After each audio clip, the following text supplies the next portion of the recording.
नमस्ते दोस्तों। स्वयं से साक्षात्कार की इस कड़ी में जिसका शीर्षक है तपस्या, आप सभी का मैं स्वागत करता हूं। प्रज्ञान पुरुष की वाणी 3-4 लाइनों की हम सुनते हैं हर एपिसोड में, और उन 3-4 लाइनों से हमें कितना ज्ञान मिलता है ये भी हम देखते हैं। आइए उनको सुनते हैं। तो इसीलिए जो बात हम मुख में कहते वो बात के साथ सबको पूरा संबंध नहीं है। ऐसी है हमारी संसार के हाल। बहुत चीज़ हम बोलता है लेकिन ठीक से जानते नहीं। ठीक से जानने के लिए हमारी कुछ कोशिश करने पड़ेगा, उसको ही कहते तपस्या। जो कथनी हमने प्रज्ञान पुरुष की सुनी वो ये थी, तो इसलिए जो बात हम मुंह से कहते हैं उस बात के साथ सबका पूरा संबंध नहीं है। ऐसा है हमारे संसार का हाल। बहुत कुछ हम बोलते हैं परंतु ठीक से जानते नहीं।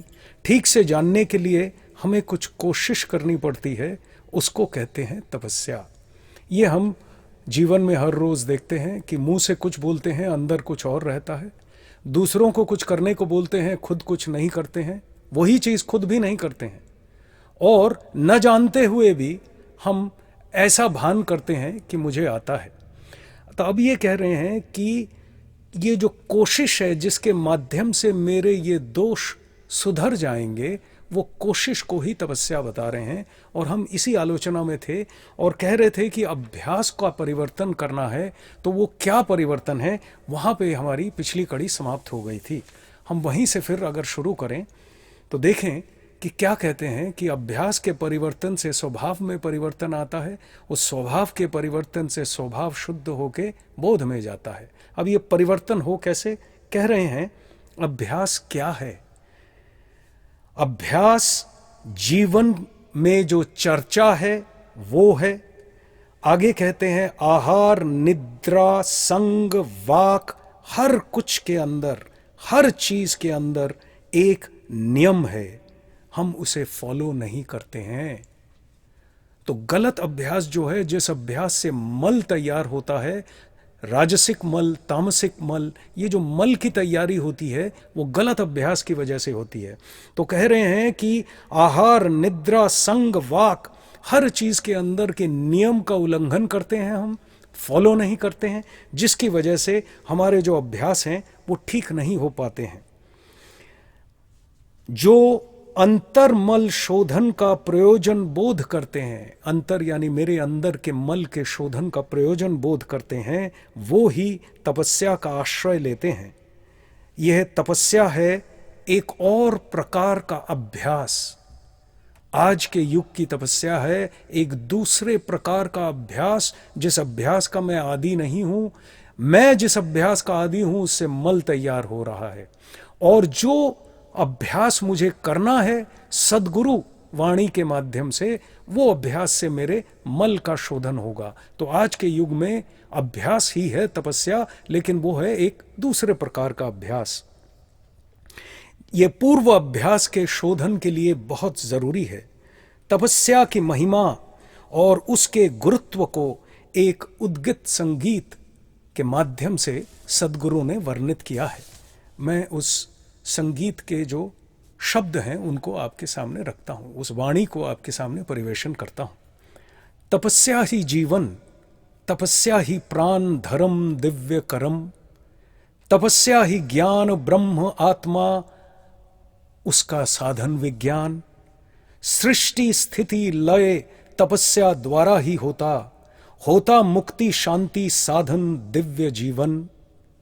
तपस्या ही विज्ञान, तपस्या ही सत्य सिद्धि परम, उत्तम गति ब्रह्मात्म स्वरूप स्थिति।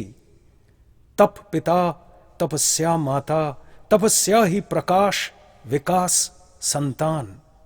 तपस्या ही विज्ञान ज्ञान प्रज्ञान, तपस्या ही सत्य शिव सुंदर महान। तप ब्रह्म आत्म तप, तप भगवान, तप गुरु इष्ट साध्य ईश्वर अक्षर सर्वाधिष्ठान।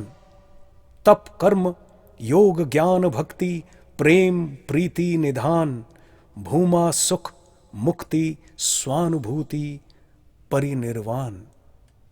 ये जो तपस्या है जिसके माध्यम हम अपने पूर्व अभ्यासों का परिवर्तन कर रहे हैं, वो तपस्या का ये एक भजन है और ये प्रज्ञान पुरुष के अंदर स्वतःस्फूर्त उद्गत हुआ है। अब तपस्या के बारे में देखिए, छोटी छोटी बातें कुछ और हैं जो मैं समझता हूं कि ज़रूरी है, आप ज़रा सुनिए। कहते हैं तपस्या है प्रकृति से अपने को संपूर्ण रूप से अलग करके सोचने की प्रचेष्टा। कोई भी एक लाइन को पकड़ के हम तपस्या कर सकते हैं जीवन में। मैं प्रकृति से अलग हूं, प्रकृति के अंडर है ये रूप नाम भाव, ये जो जगत चल रहा है।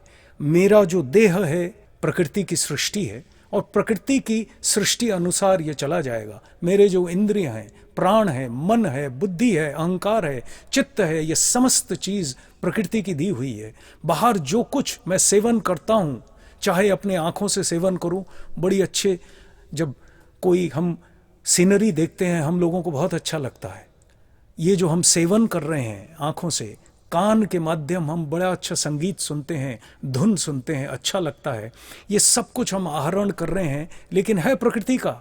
ये मैं नहीं हूँ, ये मेरा नहीं है। मैं मेरा मेरा बोल के फंस जाता हूँ। ये सब कुछ प्रकृति का है। तो कह रहे हैं तपस्या है प्रकृति से अपने को संपूर्ण रूप से अलग करके सोचने की प्रचेष्टा।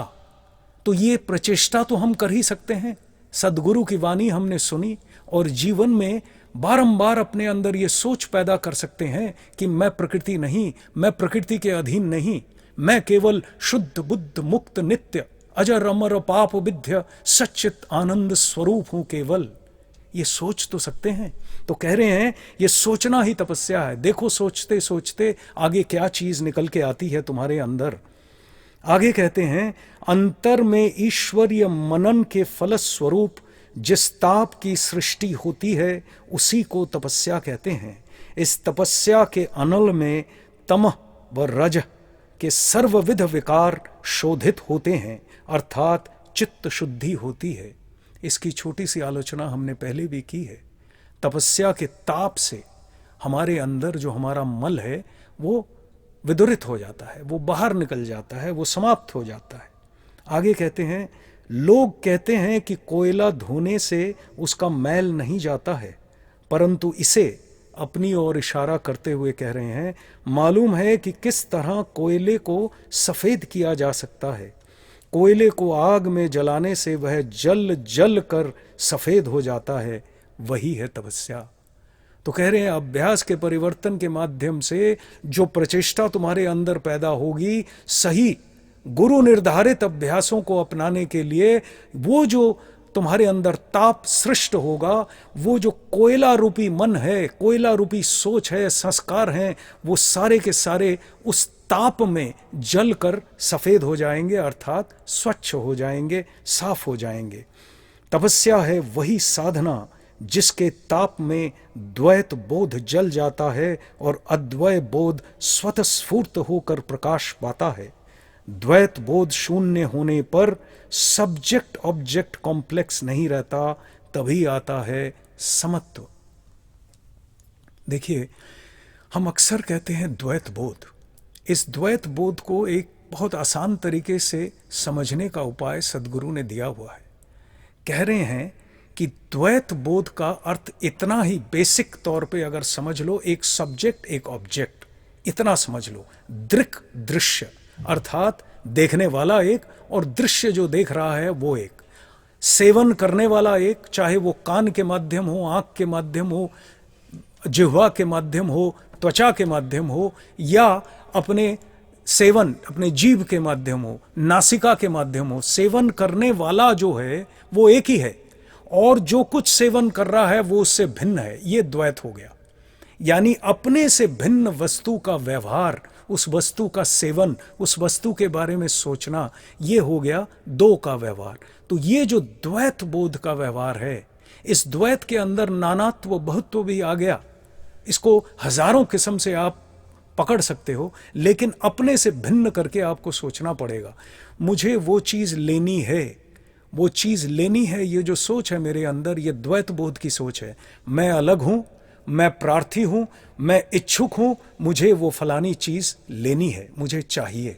तो ये केवल ये जो द्वैत बोध की भावना है उसको मैं अपने से अलग देख रहा हूँ, इस भावना के माध्यम ही हो पाएगा, नहीं तो नहीं हो पाएगा।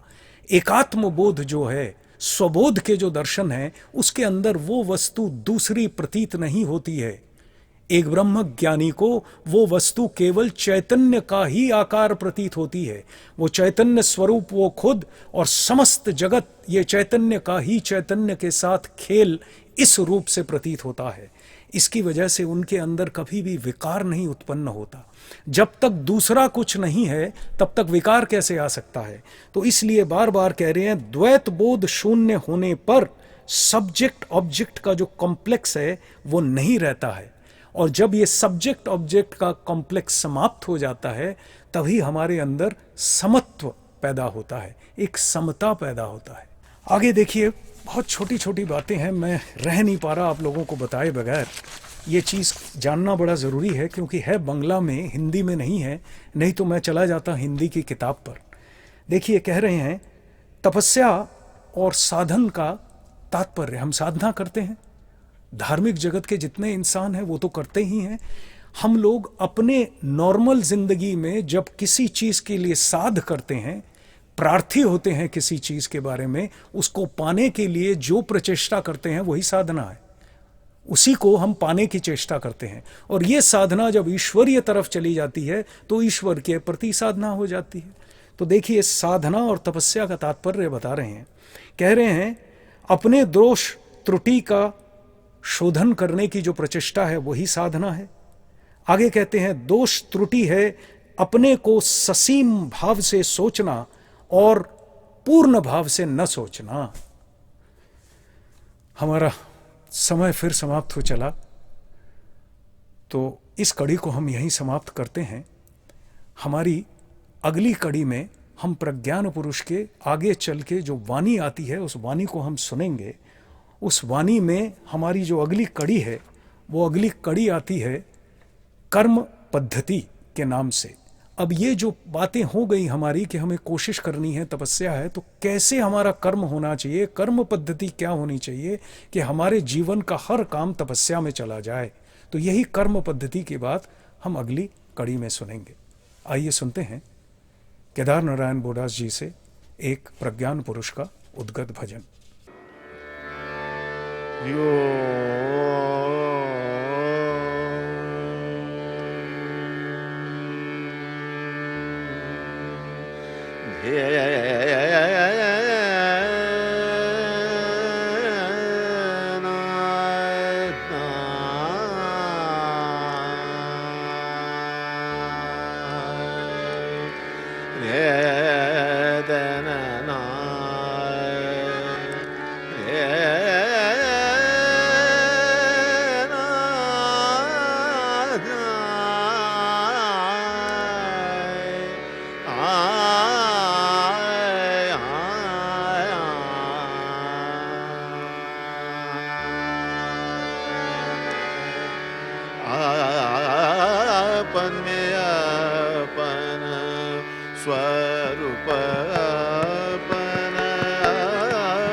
सर्वसमा सत्ता निरूपमा पन्मेयपन स्वरूपयापनया पन्मेयपन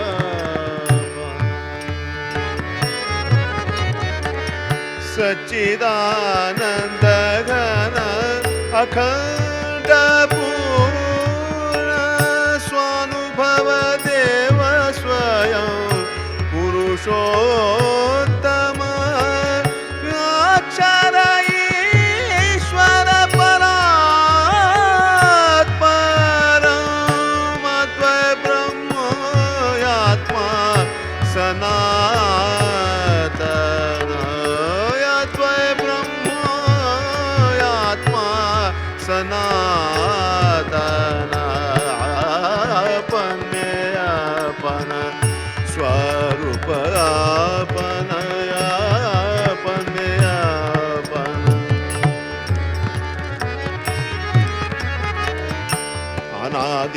तत्व सत्य ज्ञानामृत कारण अनादि तत्व सत्य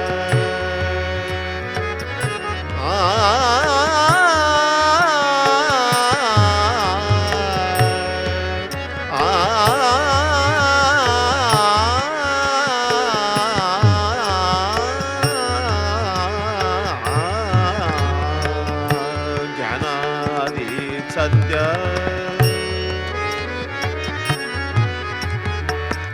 अनादि तत्व सत्य ज्ञानामृत कारण अनादि तत्व सत्य ज्ञानामृत कारण प्रशांत अनंत अमल चिरंतन प्रशांत अमल चिरंतन अपने स्वरूप अपन स्वरूप अपन स्वरूप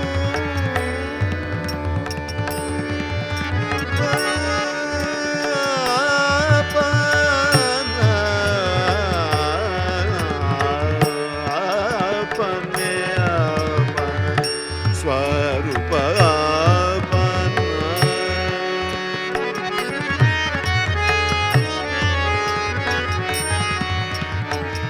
शाश्वत अच्युत नित्याद्वैत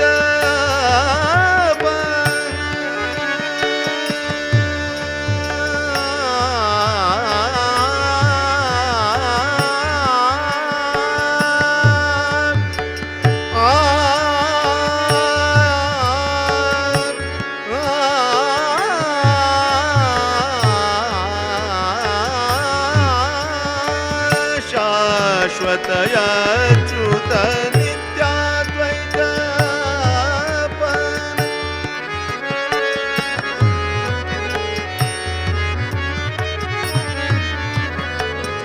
शाश्वत अच्युत नित्याद्वैत निष्कल निर्मल निरंजन स्वबोध में स्वभावे स्वभाव में स्वबोध में स्वयं समरस सुधा पाने सदा मगन अपन में अपन स्वरूप अपन सर्वसम सत्ता